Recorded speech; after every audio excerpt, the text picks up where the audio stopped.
ಎಲ್ಲರಿಗೂ ನಮಸ್ಕಾರ.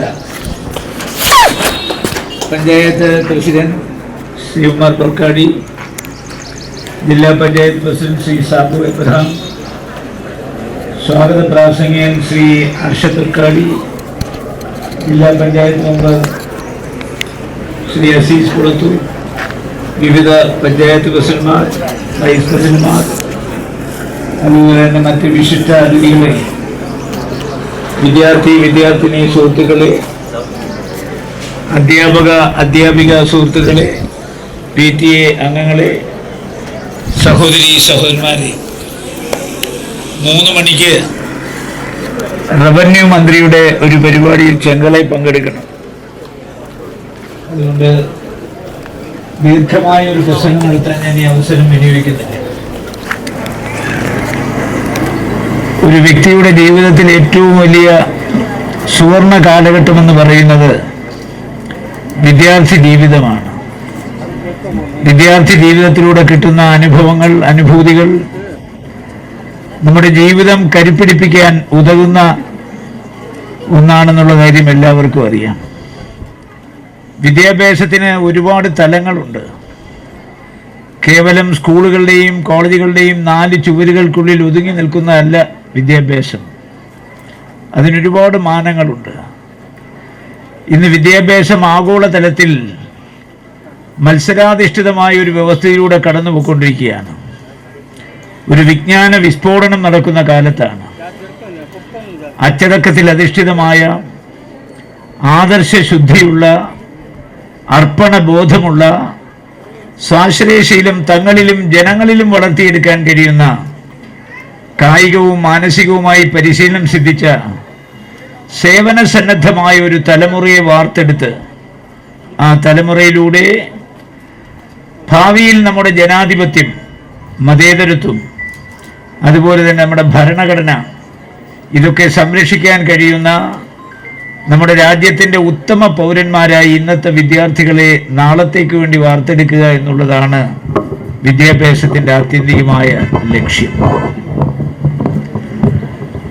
William Howard Garner എന്ന് പറയുന്ന ഒരു ശാസ്ത്രജ്ഞൻ, അദ്ദേഹത്തിൻ്റെ മൾട്ടിപ്പിൾ ഇൻ്റലിജൻസ് തിയറി ഉണ്ട്. മൾട്ടിപ്പിൾ ഇൻ്റലിജൻസ് തിയറി പറയുന്നത് ഓരോ വിദ്യാർത്ഥികൾക്കും 9 കഴിവുകളുണ്ട് എന്നുള്ളതാണ്. ആ കഴിവുകൾ ചില വിദ്യാർത്ഥികൾ സ്വയം കണ്ടുപിടിക്കാൻ കഴിയാത്ത കാര്യത്തിൽ അവരെ മാതാപിതാക്കന്മാർ സഹായിക്കണം. അത് തിരഞ്ഞു കണ്ടുപിടിക്കാൻ അവർക്ക് കഴിയണം. അതാണ് മൾട്ടിപ്പിൾ ഇന്റലിജൻസ് തിയറി പറയുന്നത്. ലോകപ്രശസ്തനായ മാത്തമാറ്റീഷ്യൻ ശ്രീനിവാസൻ രാമാനുജൻ, അദ്ദേഹം മെട്രിക്കുലേഷൻ പരീക്ഷയിൽ ചരിത്രത്തിന് തോറ്റുപോയി. അദ്ദേഹം സാഹിത്യത്തിൽ തോറ്റുപോയി. പക്ഷെ ലോകം അറിയപ്പെടുന്ന ഒരു മാത്തമാറ്റീഷ്യനായി മാറി. അത് ഈ മൾട്ടിപ്പിൾ ഇന്റലിജൻസ് തിയറിയുടെ കഴിവുകൊണ്ടാണ്. നമുക്കറിയാം, ജപ്പാൻ എന്ന് പറയുന്ന രാജ്യത്തെ ഒരു ജീവിത ദർശനമാണ് ഇക്കിഗായി എന്ന് പറയുന്നത്. ഇക്കിഗായി എന്ന് പറയുന്നത് അവിടുത്തെ ജനങ്ങളുടെ ഒരു ജീവിത ദർശനമാണ്. ഇക്കിഗായിൽ പറയുന്നത് ഓരോ വിദ്യാർത്ഥിയും ജനിക്കുമ്പോൾ, ഓരോ മനുഷ്യനും ജനിക്കുമ്പോൾ അവനിൽ ജന്മസിദ്ധമായ ചില വാസനകളുണ്ട്. ആ വാസനകൾ ഒരു പാഷനാണ്. ആ പാഷനിലൂടെ ഒരു വിഷൻ കെട്ടിപ്പിടിക്കണം.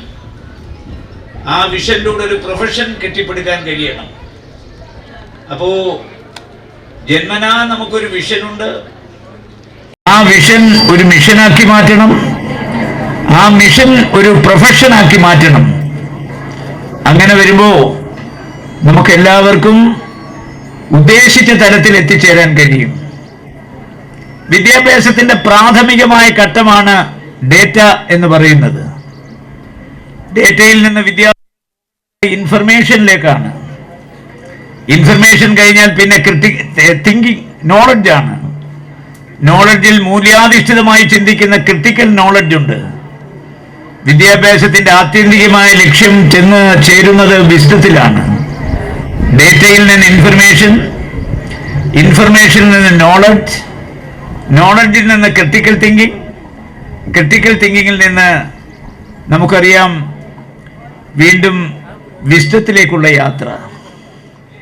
അമേരിക്കയുടെ പ്രസിഡന്റായിരുന്ന എബ്രഹാം ലിങ്കൻ തൻ്റെ മകൻ്റെ അധ്യാപികയ്ക്ക് ഒരു കത്തെഴുതി. ആ കത്ത് ലോക പ്രശസ്തമായി മാറി. ആ കത്തിലൂടെ തൻ്റെ മകൻ്റെ ടീച്ചറോട് അമേരിക്കൻ പ്രസിഡന്റായിരുന്ന എബ്രഹാം ലിങ്കൻ പറഞ്ഞു, എൻ്റെ മകനെ പഠിപ്പിക്കുന്ന ടീച്ചറെ, അവനെ പുസ്തകങ്ങളിൽ മാത്രം ഒതുങ്ങി നിൽക്കുന്നൊരു പഠനമല്ല ഞാൻ ആഗ്രഹിക്കുന്നത്. ആകാശത്തു കൂടി പോകുന്ന പറവകളെക്കുറിച്ച് അവനെ പഠിപ്പിക്കണം, പർവ്വതങ്ങളെക്കുറിച്ച് അവനെ പഠിപ്പിക്കണം, താഴ്വാരത്തിലെ പൂക്കളെക്കുറിച്ചും പ്രകൃതിയെക്കുറിച്ചും പഠിപ്പിക്കണം. പുസ്തകത്തിൽ നിന്ന് കിട്ടുന്ന അറിവിൻ്റെ 10 ഇരട്ടി അറിവ് പ്രകൃതിയിൽ നിന്നും പ്രപഞ്ചത്തിൽ നിന്നും കിട്ടും. അവനെ അതുമാത്രം പഠിപ്പിച്ചാൽ പോരാ, സഹപാഠികളോട് എങ്ങനെ പെരുമാറണമെന്ന് പഠിപ്പിക്കണം, സഹപാഠികളോട് സഹവർത്തിത്വമാകണമെന്ന് പഠിപ്പിക്കണം, സ്നേഹം എന്താണെന്ന് അവന് മനസ്സിലാക്കി കൊടുക്കണം, മറ്റുള്ളവരുടെ ദുഃഖത്തിൽ മനസ്സലിയുന്നൊരു മനസ്സുണ്ടാക്കിയെടുക്കണം അവനെ. ചുരുക്കി പറഞ്ഞാൽ, ഒരു അധ്യാപകന്റെ ജോലി എന്ന് പറയുന്നത് കുട്ടികളുടെ മൈൻഡ് ട്രെയിൻ ചെയ്തെടുക്കുക എന്നുള്ളതാണ്. അങ്ങനെ ട്രെയിൻ ചെയ്യുമ്പോൾ അവനെ ഏത് തലത്തിൽ വരെ കൊണ്ടുപോകാനും അധ്യാപകരും വിചാരിച്ചാൽ നടക്കും. ഇന്ത്യയുടെ 1ാമത്തെ പ്രധാനമന്ത്രി ജവഹർലാൽ നെഹ്റു, അദ്ദേഹത്തിൻ്റെ മകളാണ്, ഏക മകളാണ് ഇന്ദിരാഗാന്ധി. മഹാത്മാഗാന്ധി കഴിഞ്ഞാൽ ഏറ്റവും കൂടുതൽ കാലം ജയിലിൽ ചെലവഴിച്ചത് പണ്ഡിറ്റ് ജവഹർലാൽ നെഹ്റു ആണ്. തൻ്റെ പ്രിയപ്പെട്ട മകൾ പ്രിയദർശിനിയെ ഒന്ന് കാണാൻ, താലോലിക്കാൻ ആ മനസ്സ് കൊതിച്ചു. പക്ഷെ ജയിലിലായതുകൊണ്ട് ആ കുട്ടിക്കാലം, ഇന്ദിരയുടെ കുട്ടിക്കാലം, ഓരോ ദിവസവും ജയിലിൽ നിന്ന് ആ പിതാവ് തൻ്റെ മകൾക്കൊരു കത്തയക്കുമായിരുന്നു. ആ കത്തുകളുടെ സമാഹാരമാണ് പിന്നെ ലോക പ്രശസ്തമായി മാറിയ ഗ്ലിംസസ് ഓഫ് വേൾഡ് ഹിസ്റ്ററി എന്ന് പറയുന്ന പുസ്തകം, ഡിസ്കവറി ഓഫ് ഇന്ത്യ എന്ന് പറയുന്ന പുസ്തകം, a letter from a father to his daughter, an autobiography. ഇതൊക്കെ ജവഹർലാൽ നെഹ്റു ജയിലിൽ നിന്ന് തൻ്റെ മകൾക്ക് അയച്ച കത്തുകളുടെ സമാഹാരമാണ്. ആ കത്തുകളിലൂടെയാണ് ലോകം എന്താണെന്ന് ഇന്ദിരാഗാന്ധി മനസ്സിലാക്കുന്നത്. ആ കത്തുകളിലൂടെയാണ് ലോക ജനതയെക്കുറിച്ച് അവർ മനസ്സിലാക്കുന്നത്. ലോകത്ത് പോകാത്ത, ലോകം കാണാത്ത ഇന്ദിരാഗാന്ധി പണ്ഡിറ്റ് ജവഹർലാൽ നെഹ്റു അയച്ച കത്തിലൂടെ ലോകം എന്താണെന്ന് തിരിച്ചറിഞ്ഞു. ലോകത്തെ ഏറ്റവും നല്ല പ്രധാനമന്ത്രിമാരിൽ ഒരാളായി മാറാൻ കഴിഞ്ഞത് ആ അച്ഛൻ മകൾക്ക് അയച്ച കത്തുകളിലൂടെയാണ് എന്ന് പിന്നീട് കാലം തെളിയിച്ച സംഭവമാണ്. അതുകൊണ്ട് വിദ്യാർത്ഥികളെ സംബന്ധിച്ചിടത്തോളം ഞാൻ ഏറ്റവും അവസാനമായി പറയുന്നു, റോബർട്ട് ഫ്രോസ്റ്റിന്റെ ഒരു കവിത, Woods are lovely, dark and deep, but I have promises to keep, and miles to go before I sleep, and miles to go before I sleep. Sleeping woods in a stormy evening എന്ന് പറയുന്ന കവിത, ആ കവിത പറയുന്നത് പ്രകൃതിയെക്കുറിച്ചാണ്. പ്രകൃതിയുടെ മനോഹാരിതയെക്കുറിച്ച്, പ്രകൃതിയുടെ അഗാധതയെക്കുറിച്ച്, പ്രകൃതിയുടെ അനന്തതയെക്കുറിച്ച്, പ്രകൃതി സൗന്ദര്യത്തെക്കുറിച്ചാണ് കവി വർണ്ണിക്കുന്നത്. വിദ്യാർത്ഥികളോട് കവി പറയുന്നു, നിങ്ങൾ ഈ പ്രകൃതി സൗന്ദര്യം ആസ്വദിച്ച് മുന്നോട്ട് പോകുമ്പോൾ നിങ്ങളാരും നിങ്ങളുടെ കർത്തവ്യം, കടമ, ഉത്തരവാദിത്വം മറക്കാൻ പാടില്ല. Woods are lovely, dark and deep, but I have promises to keep. നിങ്ങൾക്ക് ഒരുപാട് വാഗ്ദാനങ്ങൾ നിറവേറ്റേണ്ടതായിട്ടുണ്ട്.